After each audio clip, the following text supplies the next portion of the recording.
भगवान अपने परम भक्तों का पूरा ध्यान रखते हैं। आइए आज इस संदर्भ में एक प्राचीन काल की सत्य पौराणिक कथा सुनाता हूँ, जो इस प्रकार है। एक समय एक परम श्री कृष्ण भक्त जी ने जगन्नाथपुरी जी की यात्रा की, जिन्हें सब लोग महात्मा जगन्नाथ दास जी के नाम से पुकारते थे। उन दिनों आजकल की तरह सवारियों का प्रबंध भी नहीं था, तो वे अपनी वृद्धावस्था में किसी तरह गिरते पड़ते चलते फिरते किसी तरह से पुरी पहुँचे। भगवान श्री जगन्नाथ जी के दर्शनों के लिए जलवायु बदलने और भोजन का भी ठीक प्रबंध न होने से उन्हें अजीर्ण रोग हो गया। जहाँ तक हो सका वे सावधानी करते रहे, पर साधु का कौन ठौर ठिकाना, जो मिला उससे उदर पूर्ति कर लेते थे। जिसने भी आदर सहित बुलाया उसी की भिक्षा ग्रहण कर ली, तो कभी मंदिर से प्रसाद पा लिया। कुछ दिन पीछे ही उनको दस्त लगने लगे। जब तक साधारण स्थिति रही सहन करते रहे, पर बाद में रोग बढ़ जाने पर समुद्र के किनारे चले गए और वहीं एकांत में पड़े रहे। दस्त में कमजोरी आती ही है। बूढ़े थे तो बेहोश हो गए, कपड़ों में ही मलमूत्र करने लगे, मक्खियां भिनकने लगी। जो आता दूर से ही देखकर लौट जाता। कोई पूछने वाला नहीं था, यह मरने वाला कौन है, कहाँ से आया है, इसको औषधि की भी आवश्यकता है या नहीं। महात्मा जगन्नाथ दास जी की ऐसी दीन दशा देखकर प्रभु श्री जगन्नाथ जी को दया आ गई। फिर क्या था, हम सबके प्रभु श्री जगन्नाथ जी 10 वर्ष के बालक का रूप धारण कर अपने भक्त के समीप जा पहुँचे। उनके कपड़े बदले, उनको अपने कर कमलों से सौंच कराया, मल मूत्र के वस्त्रों को ले जाकर समुद्र में धोया, धूप में सुखाया, जब तक वो कपड़े भी खराब हो गए। अब इन्हें फिर बदला और फिर धोया सुखाया। इस तरह कई दिन व्यतीत हो गए।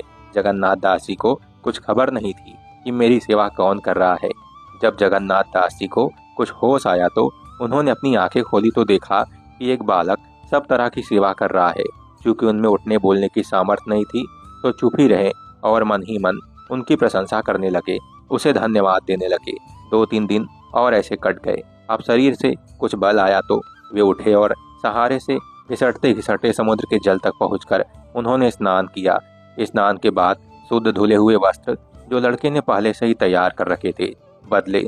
भजन और नित्य कर्म की सामर्थ्य तो थी नहीं। एक शुद्ध स्थान पर सघन वृक्ष तले आकर लेट गए। बच्चा कहीं से जलपान ले आया, उसे खाया और आराम करने लगे। ऐसे ही कई और दिन बीत गए। अब जगन्नाथ जी का स्वास्थ्य ठीक हो चला है। वे चलने फिरने लगे, दस्त बंद हो गए थे, भूख भी लगने लगी। इस तरह वे कुछ खाने तो लगे, पर अभी वे पूरी तरह निरोग नहीं हुए थे। निर्बलता बाकी थी, लेकिन संध्या नियम अब उनका शुरू हो गया था।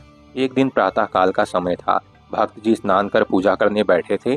ध्यान में डूब गए, मस्ती छा गई, तन बदन भूल गए, सुध बुध जाती रही। उस दशा में बालक के शरीर में उनको भगवान के प्रभु श्री जगन्नाथ जी के दर्शन हुए। महात्मा जगन्नाथ दास जी घबरा गए और आंखें खोल दी, रोने लगे और जल्दी से उठकर अपने सेवक बालक के चरणों में लौट गए।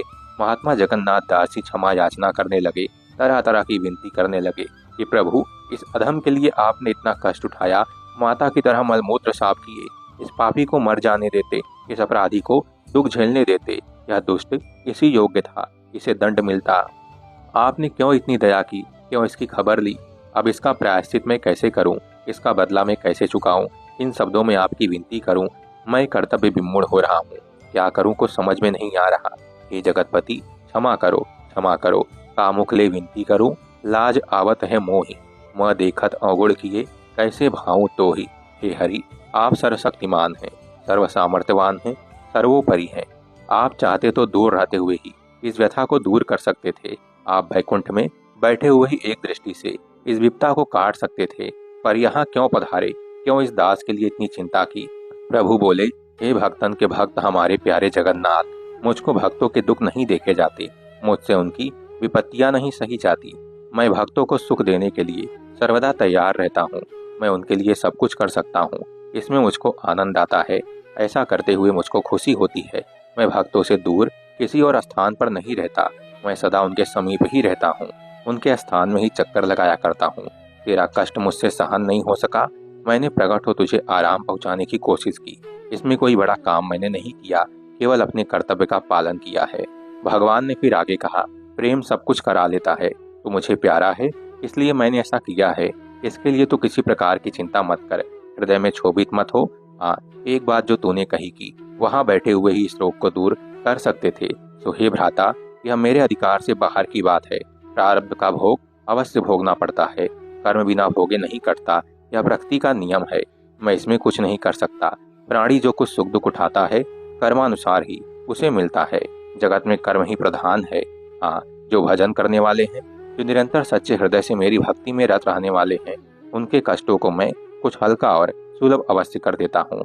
कठिन विपत्ति के समय अपने सेवकों की मैं सहायता कर देता हूँ। यही मेरी दया है। कर्मों को बिना भोगे आत्मा शुद्ध नहीं होती। संस्कार आत्मा के ऊपर लिपटे रहते हैं और पर्दा बन के प्राणी को मुझसे दूर किए रहते हैं। कर्मों को भोगने से आचरण हट जाते हैं और मैं उन्हें समीप ही दिखाई देने लगता हूँ। फिर ऐसा निर्मल चित्त आने वाले भक्त में और मुझ में भेद नहीं रहता है। वह मेरे हो जाते हैं और मैं उनका हो जाता हूँ। ऐसा उपदेश देकर प्रभु श्री जगन्नाथ जी अंतर्धान हो गए। बोलिए प्रभु श्री जगन्नाथ की जय। हरे कृष्ण, राधे राधे।